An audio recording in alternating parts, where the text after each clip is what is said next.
고로새 교회는 바울이 세웠을까요? 아니면 바울의 제자가 세웠을까요? 이제 강의를 들은 분들은 답이 나와야 정상입니다. 바울이 직접 세웠을까요? 바울을 통해서 뭔가 말씀 받고 복음으로 변화받은 한 제자가 세웠을까요? 1번일까요? 2번일까요? 앞에만 보시면 답이 나옵니다. 그 제자 이름 혹시 기억하세요? 에자로 시작해요. 에바브라. 근데 그 제자를 통해서 교회가 세워지고 교회가 참 부흥되고 교회가 믿음으로 잘 자라고 성장했어요. 여러분, 복음이 있으면은요, 그 교회는 성장합니다. 복음이 있으면은 하나님이 그 교회와 함께 하십니다. 그래서 그 교회가 건전하게 잘 성장하고 있었는데 이상한 교리를 가진 거짓 이론과 거짓 이단들이 와서 교인들을 막 흔들기 시작하는 거예요. 성광교회는 마귀와 사탄은 틈타지 못할지어다. 성광교회는 하나님의 영으로 지켜주셔서 어둠의 영이 왔다가 변화받게 하시고 이단이 왔다가 하나님의 사람으로 바꾸어지고, 이게 성령의 폭발적인 역사가 있으면 틈새 비집고 왔다고도 본인이 뒤집어져 버리는 거예요. 그런 교회가 되시기를 주의 이름으로 축원합니다. 그래서 이제 그 소식을 에바브라를 통해서 사도 바울이 로마 감옥에 있을 때 그 소식을 들어요. 그러니까 그 소식을 들은 다음에 바울이 너무 마음이 아팠죠. 1장에 보시면은 내가 뭐 한다. 내가라고 하는 말로 시작하는 세 가지 고백이 나옵니다. 9절을 보시면은요, 내가 그 소식을 듣던 날부터 내가 너희를 위하여 기도하기를 그치지 아니하고 쉬지 아니했다. 그게 이제 사도 바울이 가지고 있는 첫 번째, 나는 그렇게 했다 이거예요. 바울이 뭘 해서요? 기도한 거예요. 우리 크리스찬들은요, 세상이 돌아가는 뉴스를 보고 뭘 해야 되는가? 소식만 듣고 끝나면 크리스찬의 임무를 다 하는 게 아닙니다. 그 뉴스를 듣고 기도로 바꾸셔야 돼요. 정치적인 어떤 문제를 우리가 들으면은요, 저 사람 어떻게 저럴 수 있느냐고, 저게 제대로 된 정치인이냐고 그렇게 말하고 끝나면 믿는 사람이나 믿지 않는 사람이나 똑같은 거예요. 예수 믿는 사람은 그것을 기도 제목으로 바꿔야 돼요. 하나님, 전라북도를 행야라도도가 관시하는 세력이 있다면 하나님께서 막아 주옵소서. 그렇게 기도로 바꾸셔야 돼요. 왜? 우리는 비난할 수 있는 힘은 있을지 모르지만 그 문제를 해결할 수 있는 힘이 하나님에게 계세요. 그래서 하나님에게 부탁하는 거예요.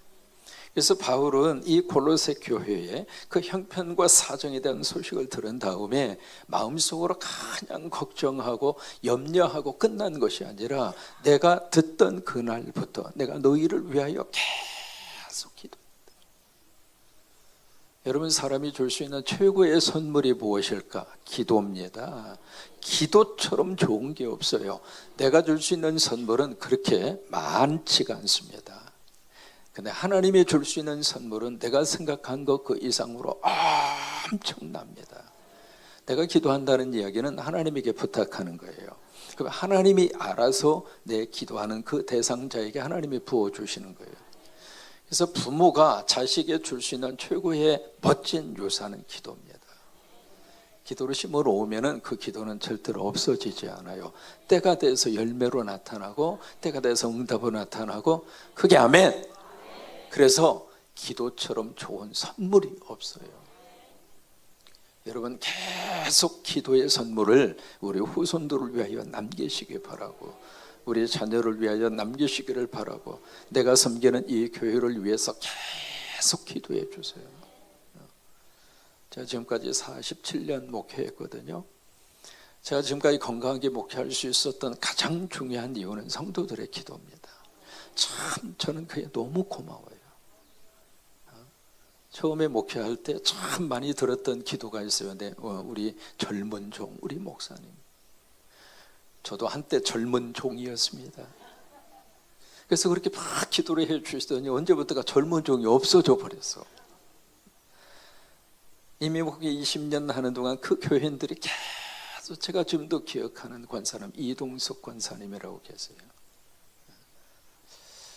그분이 이제 탤런트 그 박종훈 씨, 여러분 아시죠? 그 박종훈 그 탤런트의 외할머니입니다. 이제 그분이 이제 제가 섬기는 교회 권사님이셨는데, 그 다운타운이라고 그래가지고 LA 한복판에서 제가 있었던 교회가 있었던 토렌스 그 지역까지 거의 이제 차로 한 40분, 50분 거리예요. 그때 멀리 떨어져 있음에도 불구하고 계속 예배 한 번도 안 빠지고 그렇게 많이 기도해 주셨어요. 그러니까 저는 그 기도를 먹고 지금까지 목회하고 있는 거예요. 그러니까 이 사도 바울은 이 골로새 교회에 대한 소식과 형편을 들은 다음에 그것을 머리로만 기억하고 있었던 것이 아니라 그것을 기도 제목으로 바꿨어요. 그래서 나는 너희를 위하여 쉬지 않고 기도한다. 그게 이제 1장에서 나오는 첫 번째 고백이에요. 두 번째로 23절을 보시면 바울이 그렇게 고백해요. 나는 복음의 뭐가 되었노라? 일꾼이 되었노라. 이 일꾼이라고 하는 말을 우리말 번역에서는 일꾼이라 그렇게 했습니다만은 원래 이제 일꾼이라고 하는 그 단어의 뜻이 뭐냐면 종이라고 하는 뜻이에요. 종이에요. 나는 예수의 종이 되었노라 그 말이에요. 다른 사람이 종이 된 것이 아니라 나는 예수의 종이 되었노라. 지금 바울이 어디에 갇혀 있느냐면 로마의 감옥에 갇혀 있어요. 근데 바울은 난 로마의 감옥에 안 갇혀 있다. 몸은 가둘 수 있을지 몰라도 내 영은 하나님께 매여 있다. 내 영은 예수 그리스도에게 매여 있는 사람이다. 여러분, 그 사람이 진정한 자유를 가지고 사는 사람이에요. 그래서 나는 복음의 종이다. 난 예수의 종이다. 그게요, 영적인 우리의 자존감이에요. 세상에 살면서도 어깨 쫙 펴고 살아갈 수 있는 힘이 어디서 나오는가? 세상적인 것에서 안 나와요. 영적인 것에서 우리에게 부어지게 되는데 그것이 바로 뭐냐면 나는 하나님의 소속이다. 나는 하나님 나라의 시민권자다. 난 하나님 아버지를 믿고 산다. 그 하나님 아버지의 돌보심을 나는 의지하고 산다. 이것이 사도 바울이 가지고 있었던 영적인 자기의 영적 자존심이라 이 말이에요. 우리 크리스찬들은요, 이 영적 자존심 놓치면 안 돼요. 여러분, 마지막까지라도 난 예수 믿는 사람이다.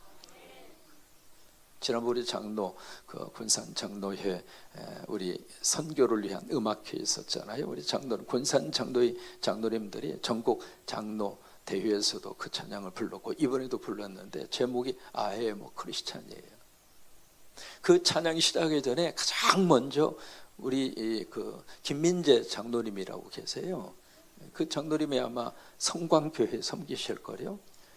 맨 처음에 찬양 부르기 전에 큰 소리로 I'm a Christian 그래요. 근데 발음이 좋아요. 영어거든요, 그게. 그러면서 이제 그 찬양을 쫙 그렇게 제가 그 찬양을 들으면서 그 생각이 들었어요. 그렇지. 저 영적 자존감을 가지고 살아야지. 난 크리스찬이다 이 말이에요.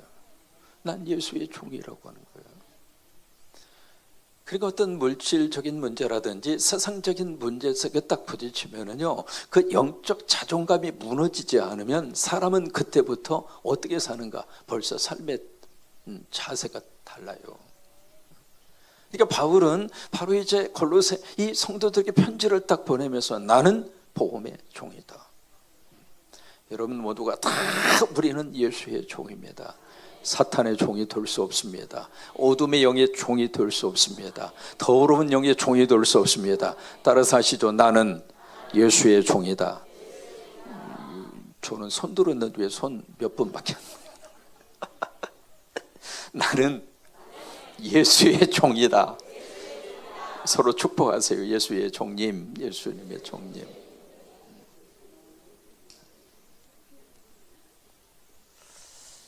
그 다음에 오늘 본문의 말씀에 가서 세 번째 사도 바울의 나는 이런 사람이다 라고 하는 고백이 오늘 24절에 나옵니다.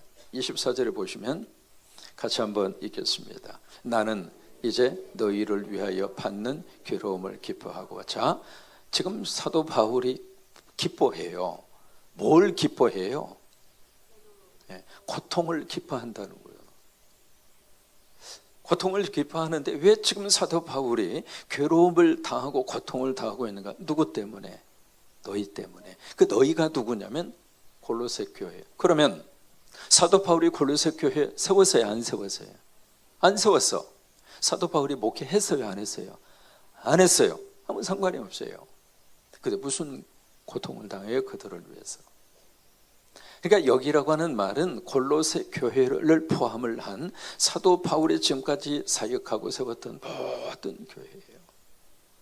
성도 한 사람 한 사람이 믿음으로 세워지기까지 사도 바울의 입장으로서는 고통을 당해요. 여러분, 영적 싸움이라고 하는 것은 쉬운 싸움이 아닙니다. 이게 목회의 세월이 그렇게 지나가면서 처음에 막 강대상에서 설교할 때는 별로 교인들 이렇게 얼굴 표정이 잘 안 들어와요. 왜? 설교하기 바빠가지고. 근데 이게 좀 신앙 이렇게 목회의 경륜이 이렇게 쭉 지나가면서 제가 먼저 성광교회 온 지 몇 년의 세월이 지났을까요? 네, 얼마 안 됐습니다. 어제 왔습니다. 이제 설교하면서 여러분들이 얼굴이 다 들어와요. 기둥뒤에 숨어도 다 보이는 걸 어떡합니까? 새벽기도 때 보면 여기만 보이는 분이 계세요. 이것만. 본인은 모를 줄 아는데 나는 알아요. 그분이 누군지를. 이게 참 신기해요.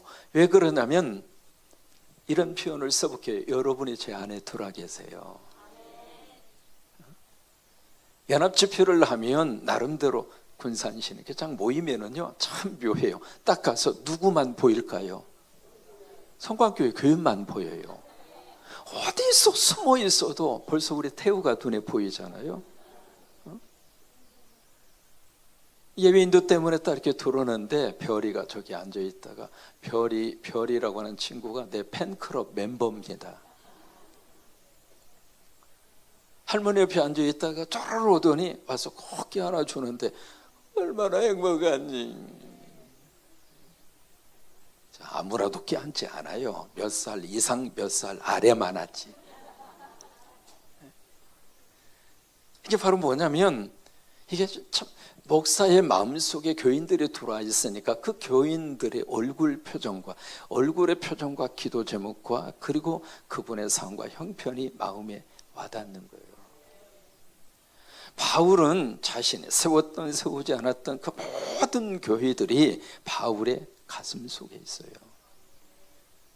그러니까 바울의 입장으로서는 그 교회 하나하나 성도 한 분 한 분을 위하여 하나님 앞에 중보하고 도구하고 기도하면서 그것을 자신의 사역을 마치 괴로움을 당하는, 또 지금 본인 스스로가 지금 로마의 감옥에 갇혀 있잖아요.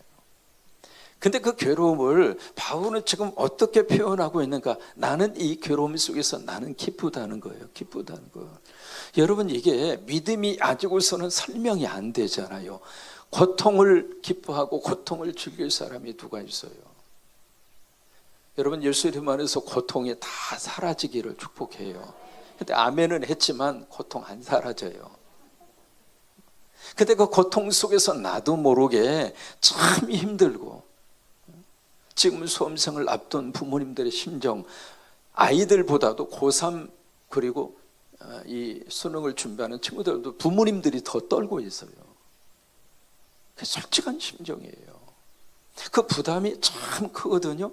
그런 아이가 있으면 텔레비도 크게 틀지도 못하고 조용조용 고양이 발로 다녀야 되고 부부싸움도 못한대야.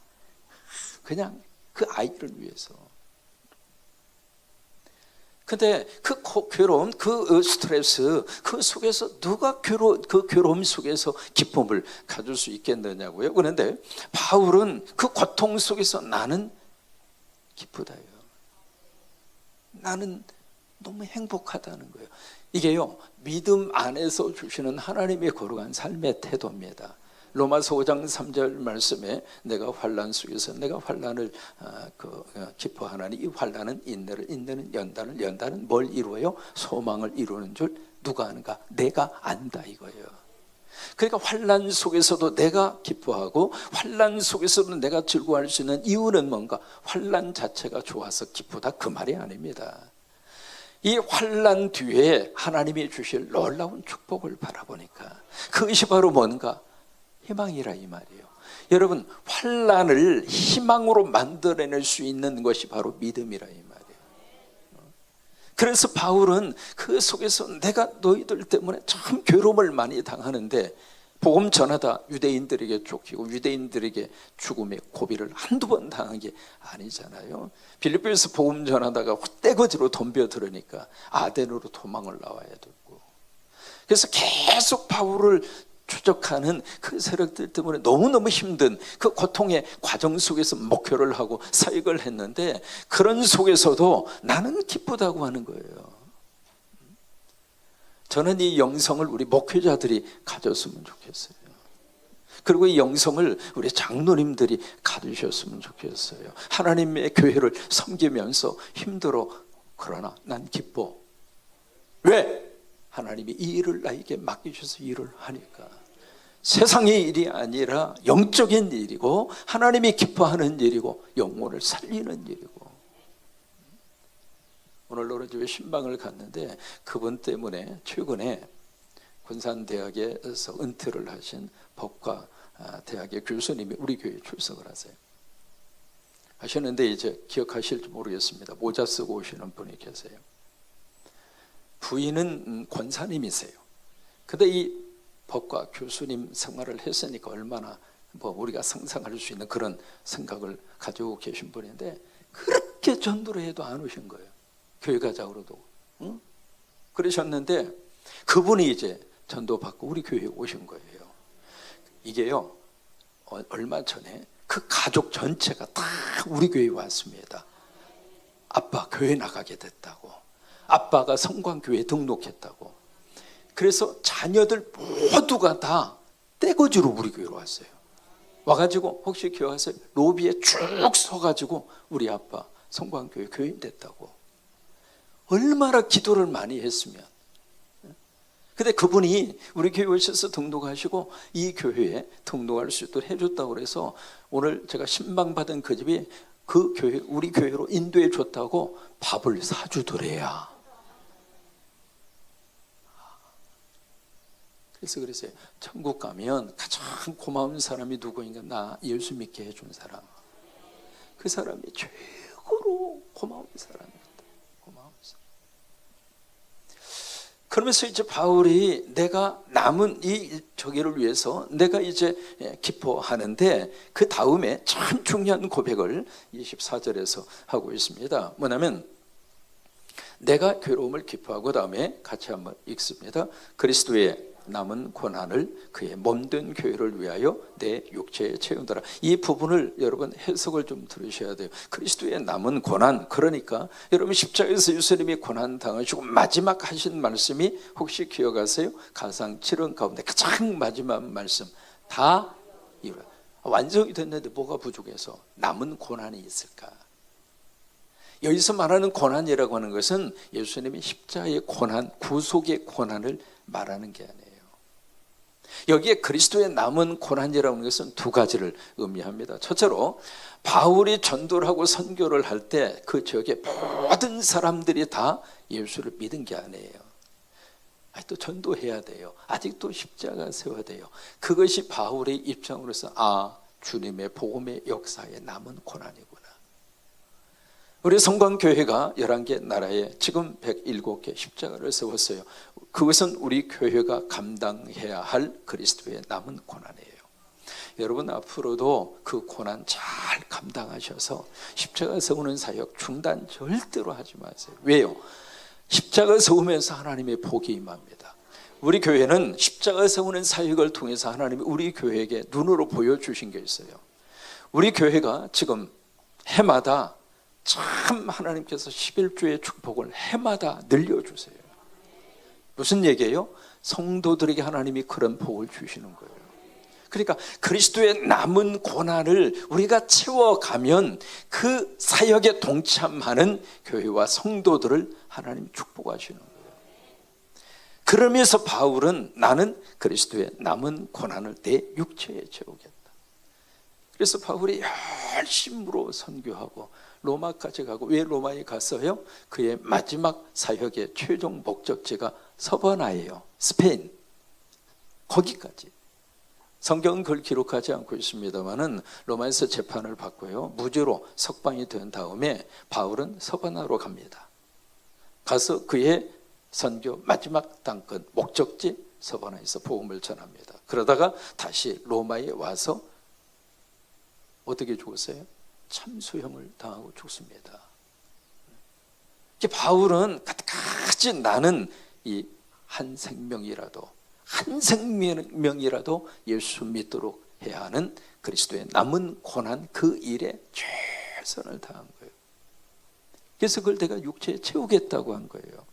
그 다음에 26절의 말씀 25절 같이 있습니다. 내가 교회에 일꾼된 것은 하나님이 너희를 위하여 내게 주신 직분을 따라 하나님의 말씀을 이루려 함이더라. 참 여기에 내가 교회에 일꾼된 거, 여러분 일꾼됐다 그 이야기는 사도들만 말하는 게 아닙니다. 여러분 모두가 다 이 교회의 일꾼입니다. 장로님이 됐든 안수지소문이 됐든 권사님이 됐든 집사님이 됐든 성도가 됐든 이 교회에 딱 등록하는 순간 여러분들은 이 교회의 몸의 한 지체고요. 또 하나 이 교회의 일꾼입니다. 그게 아멘. 일꾼은요 일하면서 복을 받고 삽니다. 일꾼은 일할 때 하나님으로부터 품삯을 받습니다. 그러니까 일꾼은 놀고 먹으려고 그러면 아무것도 생기는 게 없어요.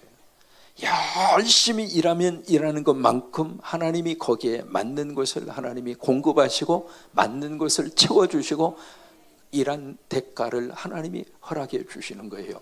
계시록 22장 마지막 부분에 보시면 내가 너희에게 줄 상이 있어 일한 대로 갚아주리라. 따라서 말하실까요? 일한 대로 갚아주신다.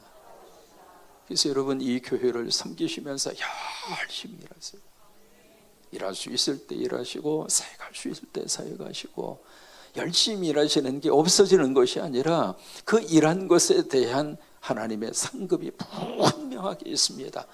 내가 못 받으면 내 자식들이 받아요. 영의 법칙은 내대로 안 끝나요. 영의 법칙은 흘러가게 돼 있어요.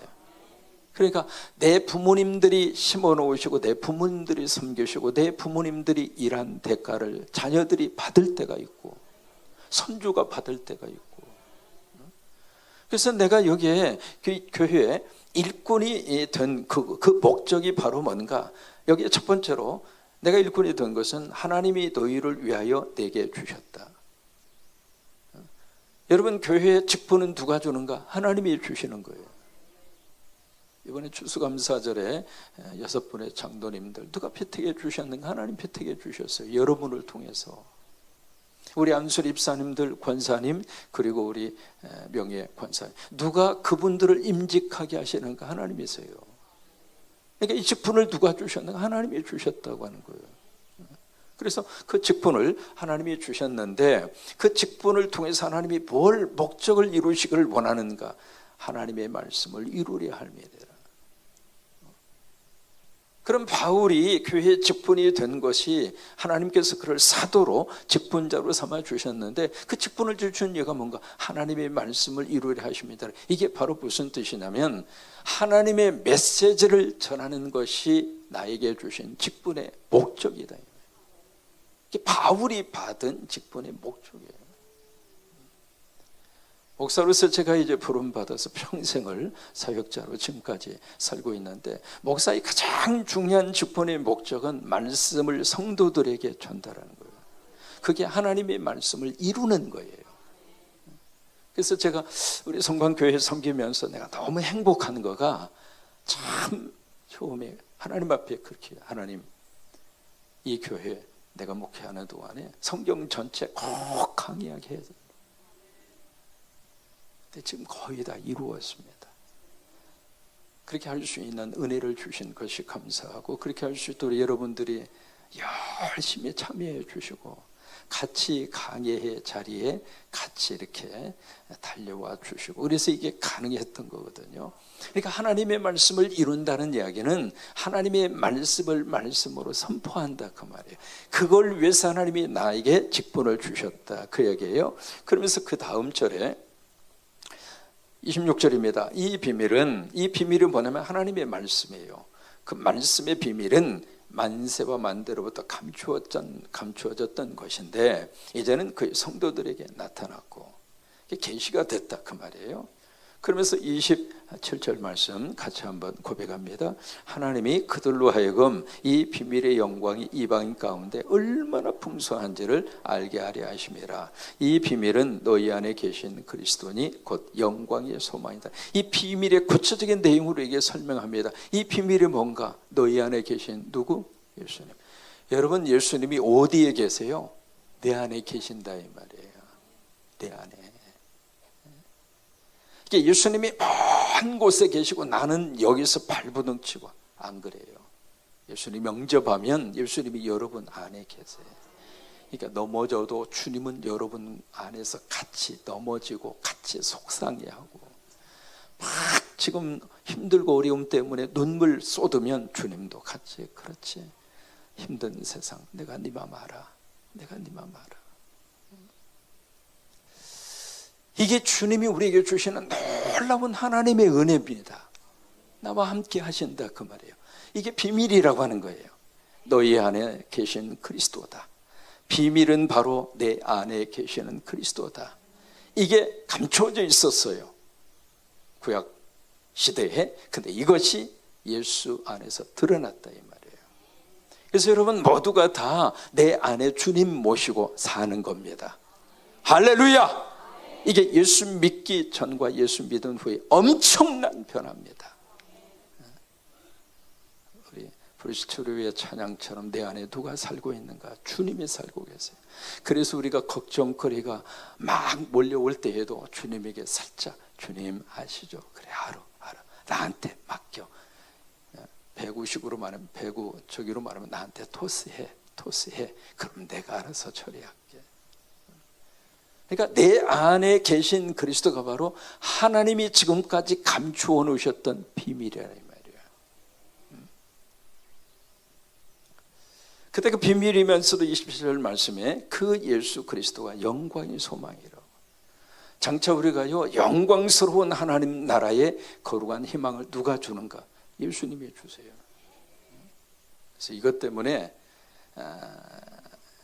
고린도 교회 같은 경우에 있어서는 일정에 너희 신분을 한번 살펴보아라. 유명한 자가 얼마나 있으며 세상적으로 앞저기 이렇게 내세 얼마나 있는 사람이 누구인가, 그 이야기를 쭉 고린도 교회 교인들에게 하고 있잖아요. 그런데 하나님이 그들을 통하여 하나님의 놀라운 역사를 세상적으로 가진 사람을 부끄럽게 하시고 세상에 있는 자들을 부끄럽게 하시고. 왜 그래요? 여러분들이 장차 받을 영광이, 소망이 그리스도에게서 나오니까. 28절 같이 고백합니다. 우리가 그를 전파하여 각 사람을 권하고 모든 지혜로 각 사람을 가르치면 각 사람을 그리스도 안에서 완전한 자로 세우려 하심이더라. 여기 보시면 각 사람 세 번이나 나옵니다.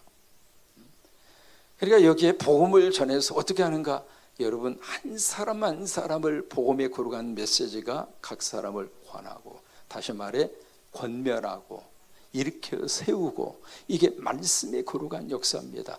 설교 들으실 때 누구는 은혜 받고 누구는 은혜 받지 못하고 그러지 마시고, 여러분 모든 사람에게 동일하게 하나님이 각 사람에게 이 시간에 필요한 말씀을 허락해 주시기를 바라고, 각 사람에게 맞는 은혜를 꼭 하나님이 우리에게 부어주시고, 그래서 이제 각 사람을 여기에 권면하고, 그 다음에 모든 지혜로 각 사람을 어떻게 가르치고, 그래서 모든 각 사람이 말씀을 들으면서 내가 깨달아지는 거예요. 그 다음에 각 사람을 그리스도 안에서 어떤 자로 세워요? 완전한 자로 세워. 여기에 완전한 자로 세운다 이야기는 흠이 없이 100% 완벽하다 그 말이 아닙니다. 성숙한 자로 세운다. 여러분, 이것이 좀 신학적인 용어로 바로 뭐라고 이야기하면 성화라고 그래요. 성화. 그러니까 하나님이 나를 의인으로 그렇게 인정해 주는 것을 칭의라고 하거든요. 칭의. 그래서 나를 의인으로 인정을 해 주시는데 그 순간 내가 의인이 짱 하고 되는 게 아니라 그때부터 우리가 이 과정을 겪어요. 성화의 단계. 근데 이것이 어디에서 이루어지는가? 하나님 나라에서 이루어져요. 땅에서 이루어지는 게 아닙니다. 그러니까 여러분, 뭐냐면 우리 모두는 성화를 위하여 지금 가고 있는 거예요. 현재는 우리가 모두가 다 공사 중이에요. 아직 건물이 완성된 게 아닙니다. 내일 새벽에 본당에서 새벽 예배 드릴 때 큰 왁구 하나만 앞에 있을 겁니다. 스크린 공사 끝난 거 아니에요. 내일 다시 또 공사를 해야 돼요. 아직 우리가 공사 끝난 게 아니에요. 다 공사 중이야. 남편도 공사 중이고, 아내도 공사 중이고, 아이도 공사 중이고, 목사도 공사 중이고, 여러분도 공사 중이고. 그럼 여러분, 공사 현장에 가면은 깨끗하게 채워져 있죠. 공사 현장에 가면 말끔하게 건물이 완성돼 있죠. 공사 현장 그러려니 하고 조금 기다려 주세요. 그 공사 끝날 때까지. 그러니까 여기 완전한 자로 서는 그 순간, 그때까지 우리는 다 공사 중이에요. 남편이 속썩이면 그러세요. 아직 공사 중이고만, 속으로만 아직 당신 공사 중이지? 내가 좀 참을게. 아이들이 막 사춘기에 부모님들 너무너무 힘들게 하면 자녀들 가운데 사춘기 때문에 새벽기도 나온 분이 두 분이 계세요. 저하고 상담하다가 하나님 앞에 이 순간에 부모가 할 수 있는 것은 기도밖에 없어. 한번 새벽을 깨워버렸더니 그 젊은 분인데 아멘 하고, 저는 한 일주일 하다가 그만둘 줄 알았거든. 지금도 나와. 조금 나오다가 이제는 새벽 기도에 새벽지기가 돼버렸어요. 그 자녀 때문에 부모의 새벽의 영성이 살아났거든요. 지금 표정을 보면 처음에 저하고 이야기할 때는 참 얼굴이 저기압 상태인데 지금은 얼마나, 이번에 반찬사에 가는데 그분 중에 한 분이 반찬사에 헌신하겠다고 왔어요. 젊은 친구인데. 이게 아이들이 너무 속썩이면 우리 아이도 아직 공사 중이지, 조금만 기다려 달라 이 말이에요. 자, 29절입니다. 같이 읽습니다. 이를 위하여 나도 내 속에서 능력으로 역사하시는 이 역사를 따라 힘을 다하여 수고하노라. 여기 두 가지가 있습니다. 이것을 위해서 앞에서 이야기하고 있는 내용들이죠. 교회의 일꾼이 됐고, 나가 직분을 받았고, 그 직분을 통해서 하나님이 복음을 전하게 하시고, 그리스도의 남은 고난을 내가 채워서 십자가 세우고, 그리고 전도하고, 그 일을 하나님이 나에게 맡겨주셨는데, 그 직분을 통해서 우리 각 사람에게 복음을 권면하고, 각 사람에게 하나님의 말씀을 가르치고, 각 사람이 성숙하고 성화된 자리에, 완성된 그 자리에 이룰 수 있도록. 근데 이것을 위해서 사도 바울이 어떤 마음을 갖는가? 나도 내 속에서 능력으로 역사하시는 이 역사를 따라 힘을 다하여 수고한다. 두 가지예요. 이 일을 하게 할 수 있는 힘을 누가 주시는가? 내 속에서 역사하시는 분이 있다. 그분이 누구일까요? 성령님이시죠. 내 안에 성령님이 역사하신다. 그런데 성령님이 역사하시도록, 혼자 역사하시도록 내버려 둔 것이 아니라, 그 성령의 역사를 따라서 내가 힘을 다하여 나는 수고한다. 이 두 가지 것이 함께 있어야 돼요. 내가 수고하는 것만큼 성령님이 더 강하게 역사하십니다. 성령님이 강하게 역사하는 것만큼 우리는 더 땀 흘리고 노력하고 수고하는 거예요. 이 두 가지의 것이 함께 가는 거예요. 브리스출이 오늘 좀 많이 이야기하지만, 이분들이 MR 틀어놓고 찬양하는 게요, 여러분 참 어렵습니다. MR 맞추는 거가 제가 해봐서 알아요. 저도 한번 시도했다가 얼마나 말 그대로 호박죽을 썼어요. 이 MR 따라서 찬양한다는 게 너무너무 어렵더라고요. 그래서 이제 우리 세 분의 이 찬양이 참 감사한데, 딱 그걸 선택한 다음에 제가 듣기로 그래요. 계속 일주일 내내 들으면서, 운전하면서 MR 따라서 찬양하고 그랬다고 내가 엿들었어요. 이게 뭐냐면, 성령님이 하시는 그 일에 가만히 있는 것이 아니라, 성령님이 역사하시니까 나도 더 열심히 노력하고 수고하고 헌신하겠다는 거예요.